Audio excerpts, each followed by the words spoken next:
Robert Nozick, a Harvard philosopher, revolutionized political theory with his 1974 work, Anarchy, State, and Utopia. He argued that individual rights are inviolable side constraints, meaning no social goal can justify violating them. Nozick's libertarianism roots in John Locke's natural rights, but rejects any state beyond minimal protection. His ideas challenged Rawls's egalitarianism, sparking decades of debate. This scene introduces his core premise: freedom isn't a value to maximize, but a boundary no one may cross. Nozick's minimal state only enforces contracts, protects against force, and prevents theft, nothing more. He opposed welfare or redistribution, comparing taxation to forced labor. Historical data shows such states existed, e.g. 19th century America, but critics argue they neglect inequality. Nozick claimed even a state formed voluntarily would inevitably overreach. This scene contrasts his ideal, a small police station, with crumbling socialist bureaucracies, visually questioning if minimalism ensures justice or ignores collective needs. Nozick's self-ownership principle states, "You own yourself." This means no one, not even the state, can claim part of your labor without consent. He likened income tax to partial slavery, citing 20th century tax rates reaching 90%. Studies show such arguments resonate in tech hubs, e.g. Silicon Valley's anti-tax ethos. The scene dramatizes this, a worker's paycheck torn by a shadowy hand, symbolizing coercive redistribution. Critics counter that communal resources, e.g. public education, enable individual success. Nozick's famous Wilt Chamberlain argument proves voluntary exchanges disrupt enforced equality.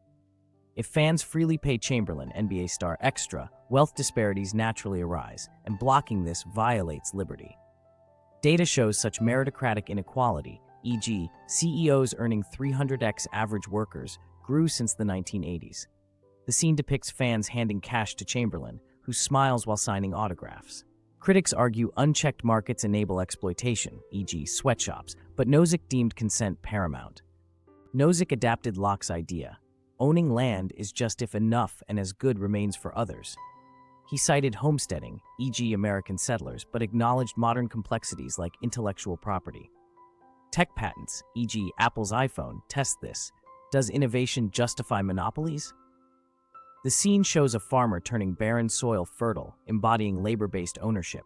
Satellite images of Amazon deforestation remind us that unchecked accumulation may violate the Proviso, a tension Nozick underestimated. Nozick rejected Rawls' veil of ignorance theory, which justifies redistribution to help the worst off. He argued pattern justice, e.g. equal outcomes, requires constant interference, stifling freedom. Data shows post-1970s inequality spikes aligned with libertarian policies. The scene visualizes this debate. A scale tips as liberty, a golden torch, outweighs equality, broken chains.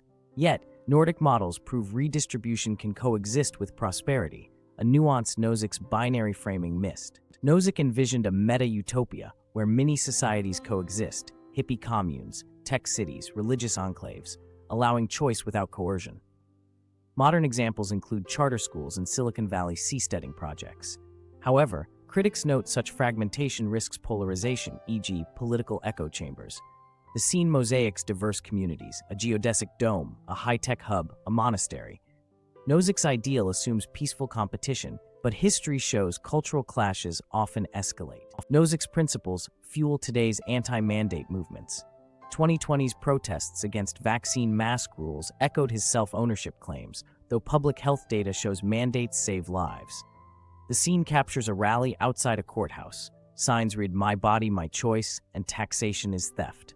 Nozick would approve resisting state overreach, but would he condone ignoring collective risks? Pandemics expose libertarianism's blind spot. Individual actions can harm others. Modern moguls like Musk and Zuckerberg embody Nozick's ideal, earning wealth voluntarily via tech innovation and donating freely, e.g. Musk's $5.7 in 2021 charity.